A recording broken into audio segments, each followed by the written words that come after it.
सीधे आपको लिए चलते हैं। प्रधानमंत्री नरेंद्र मोदी का संबोधन शुरू हो गया है। विश्व डेयरी सम्मेलन 2022 जो भारत में हो रहा है, उसी में प्रधानमंत्री मोदी का संबोधन।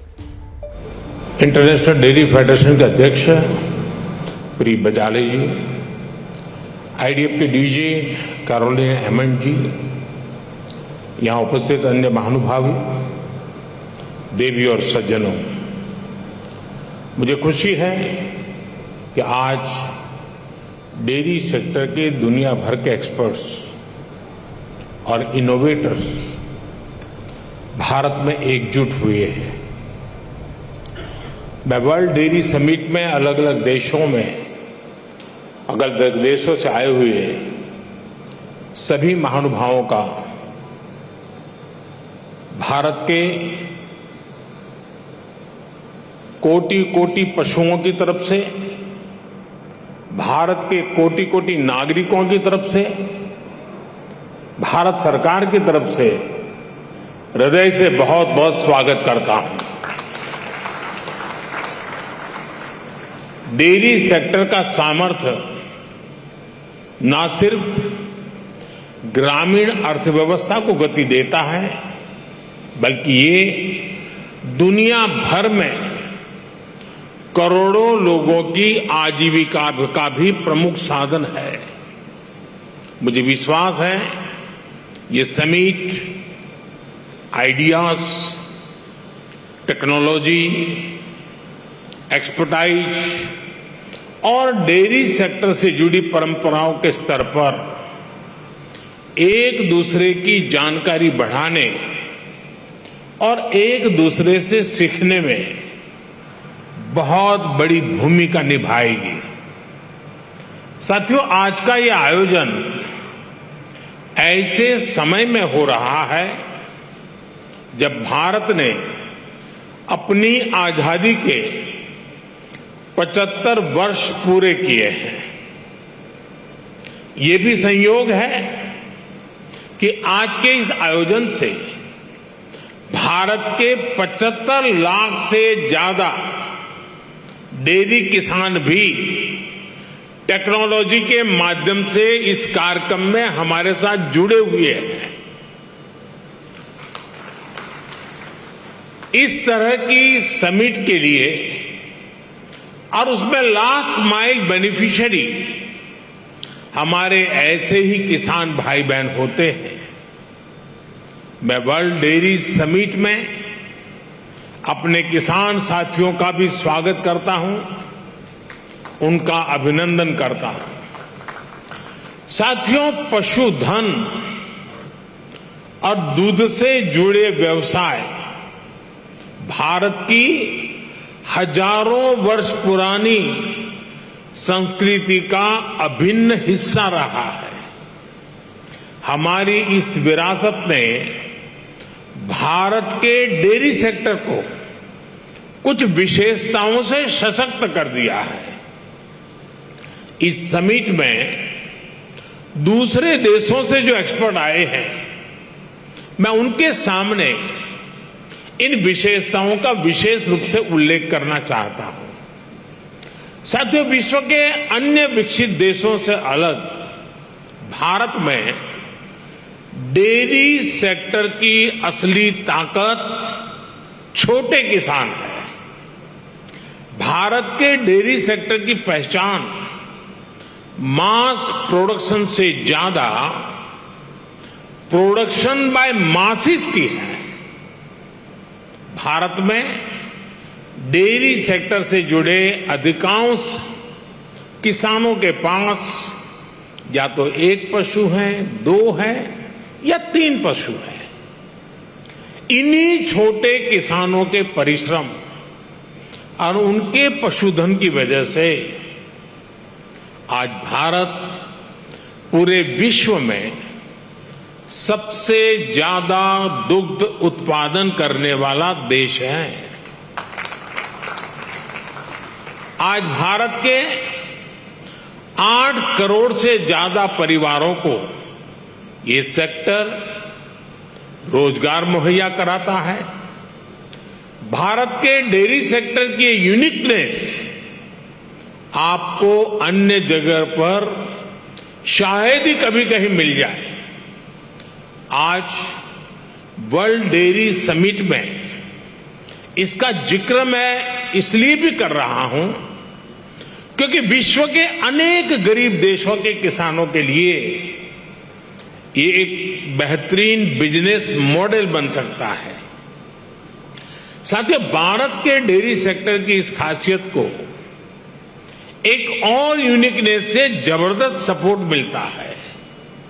हमारे डेयरी सेक्टर की दूसरी विशेषता है भारत का डेयरी कोऑपरेटिव सिस्टम।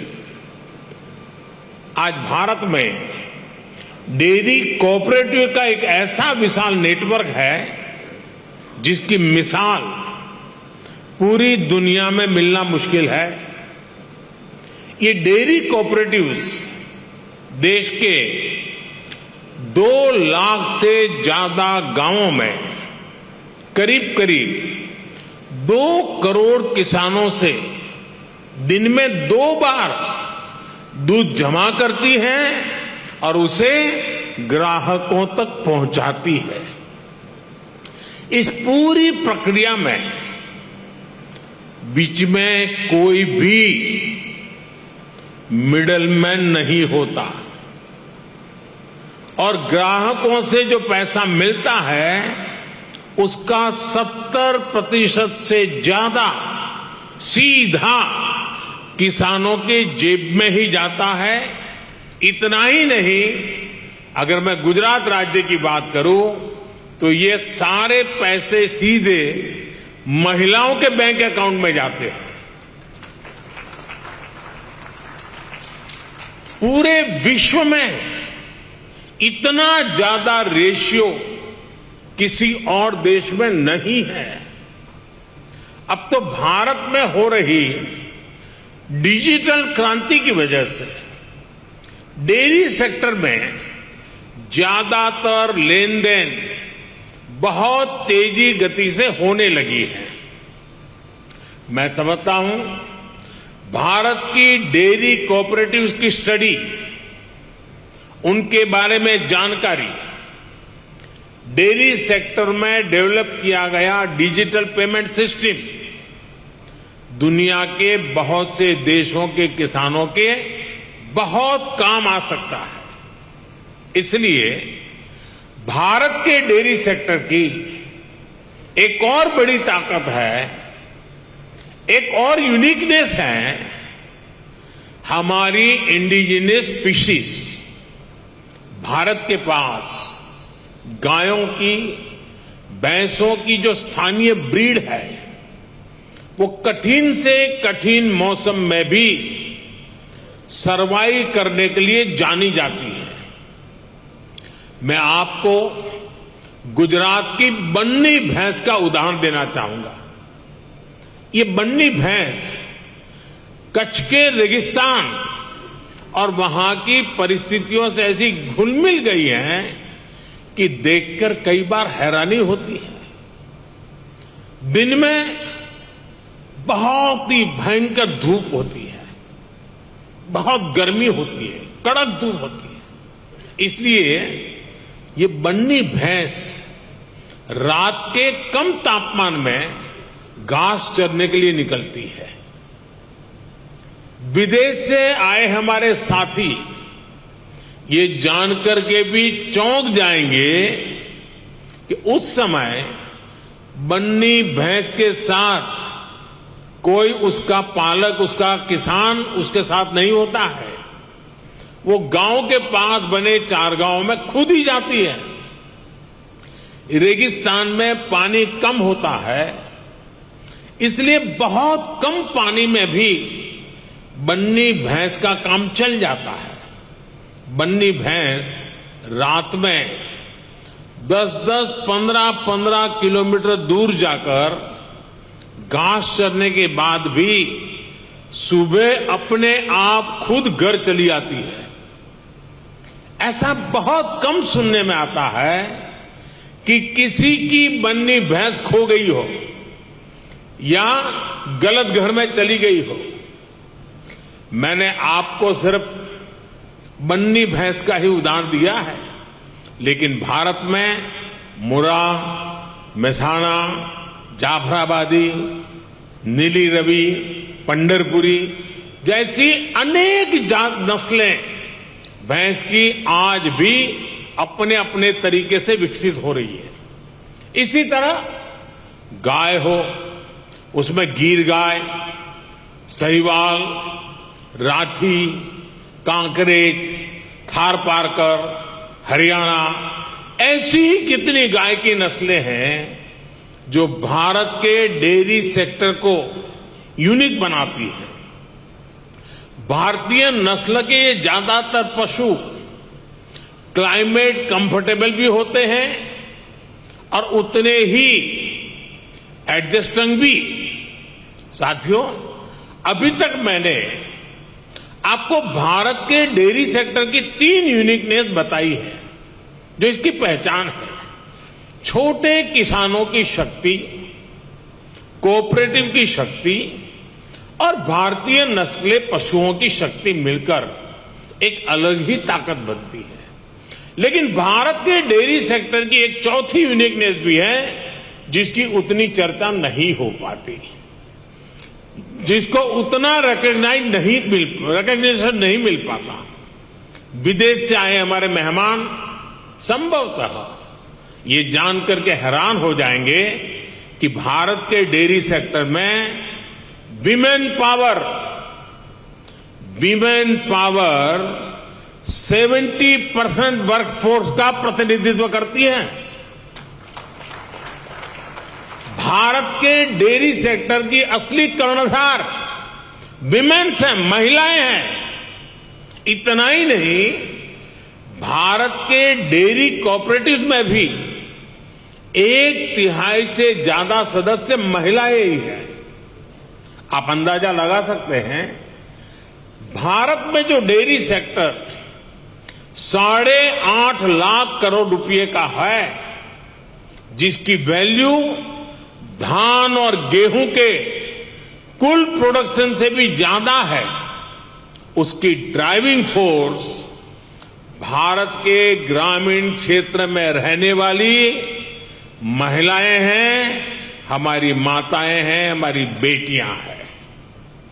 मैं वर्ल्ड डेयरी समिट से जुड़ी सभी महानुभावों से भारत की नारी शक्ति की इस भूमिका को रिकॉग्नाइज करने, इसे विभिन्न वर्ल्ड प्लेटफॉर्म्स पर ले जाने का भी मैं आग्रह करूंगा। साथियों, 2014 के बाद से हमारी सरकार ने भारत के डेयरी सेक्टर के सामर्थ्य को बढ़ाने के लिए निरंतर काम किया है। आज इसका परिणाम मिल्क प्रोडक्शन से लेकर किसानों की बड़ी आय में भी नजर आ रहा है।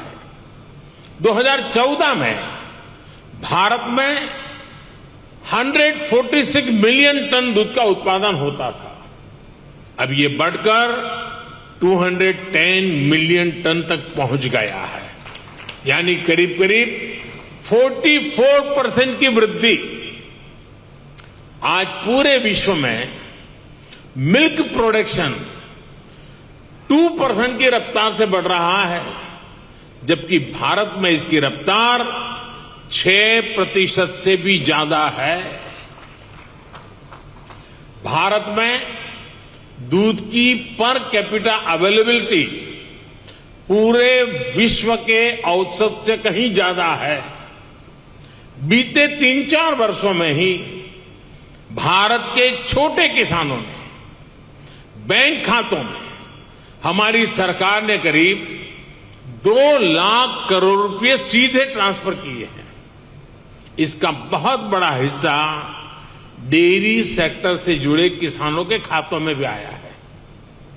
साथियों, आज हमारा फोकस देश में एक संतुलित डेयरी इकोसिस्टम के निर्माण पर है। एक ऐसा इकोसिस्टम जिसमें हमारा ध्यान दूध और उससे जुड़े उत्पादों की क्वालिटी पर तो है ही, बल्कि दूसरी चुनौतियों के समाधान पर भी है। किसान को अतिरिक्त आय, गरीब का सशक्तिकरण, स्वच्छता, केमिकल फ्री खेती, क्लीन एनर्जी और पशुओं की केयर, ये सभी आपस में जुड़े हुए हैं। यानी हम डेयरी सेक्टर को, पशुपालन को भारत के गांवों में ग्रीन और सस्टेनेबल ग्रोथ का बहुत बड़ा माध्यम बना रहे हैं। राष्ट्रीय गोकुल मिशन, गोवर्धन योजना, डेयरी सेक्टर का डिजिटाइजेशन और पशुओं का यूनिवर्सल वैक्सीनेशन, इसी दिशा में हो रहे प्रयास है। इतना ही नहीं, भारत ने जो सिंगल यूज प्लास्टिक बंद करने का जो अभियान चलाया है, वह एनवायरमेंट की दृष्टि से तो महत्व का है ही, लेकिन जो भी जीव दया में विश्वास करते हैं, जो पशुधन में उसके कल्याण में विश्वास करते हैं, उनको मालूम है कि प्लास्टिक पशुओं के लिए कितना खतरनाक बनता जा रहा है, गाय और भैंस के लिए कितना खतरनाक बनता जा रहा है। उस सिंगल यूज प्लास्टिक को भी बंद करने का, खत्म करने का हमने बहुत लगातार प्रयास आरंभ किया है। साथियों, भारत के डेयरी सेक्टर का जितना बड़ा स्केल है, उसे साइंस के साथ जोड़कर और विस्तार दिया जा रहा है। भारत डेयरी पशुओं का सबसे बड़ा डेटाबेस तैयार कर रहा है। डेयरी सेक्टर से जुड़े हर पशु की टैगिंग हो रही है। आधुनिक टेक्नोलॉजी की मदद से हम पशुओं की बायोमेट्रिक पहचान कर रहे हैं। हमने इसे नाम दिया है पशु आधार।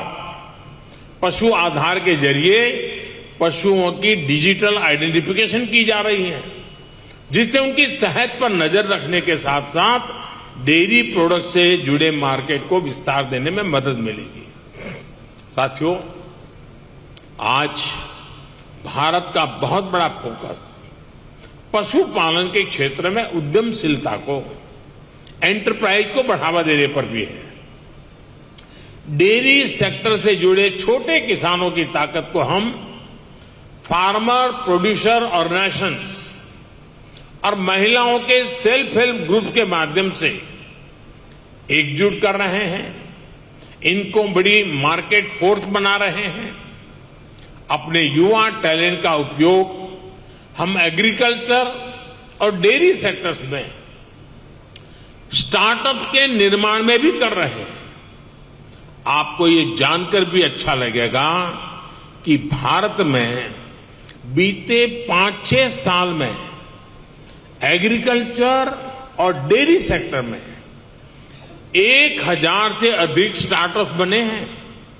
साथियों, भारत किस तरह अनोखे प्रयास कर रहा है, उसका एक उदाहरण गोवर्धन योजना भी है। अभी हमारे रूपाला जी ने गोबर का इकोनॉमी में बढ़ता महत्व का वर्णन किया था। आज भारत में पशुओं के गोबर से बायोगैस और बायो सीएनजी बनाने का एक बहुत बड़ा अभियान चल रहा है।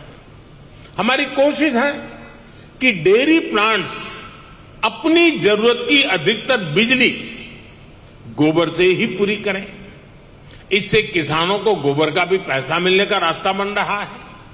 इस प्रक्रिया में जो ऑर्गेनिक खाद बनती है, उससे किसानों को खेती के लिए एक सस्ता माध्यम मिल जाएगा।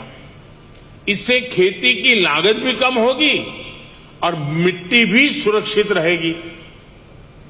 भारत में आज नेचुरल खेती पर, नेचुरल फार्मिंग पर भी अभूतपूर्व बल दिया जा रहा है, जिसमें पशुओं की बहुत बड़ी भूमिका है। साथियों, मैं अक्सर कहता हूं कि खेती में मोनोकल्चर ही समाधान नहीं है, बल्कि विविधता बहुत आवश्यकता है। जैसे ही घड़ी का काटा दोपहर 2:30 पे आए, बबीता जी का दिल सास बहू साजिश के लिए मचल जाए। और ये है इनकी बहू पूरे दिन ऑफिस की टेंशन हो जाए गॉन जब ये करें अपना फेवरेट शो फ्री टाइम पे ऑन। इनकी तरह आप भी देखिए अपना फेवरेट शो अपने टाइम पर और डाउनलोड कीजिए एबीपी लाइव ऐप अपने स्मार्ट टीवी पर।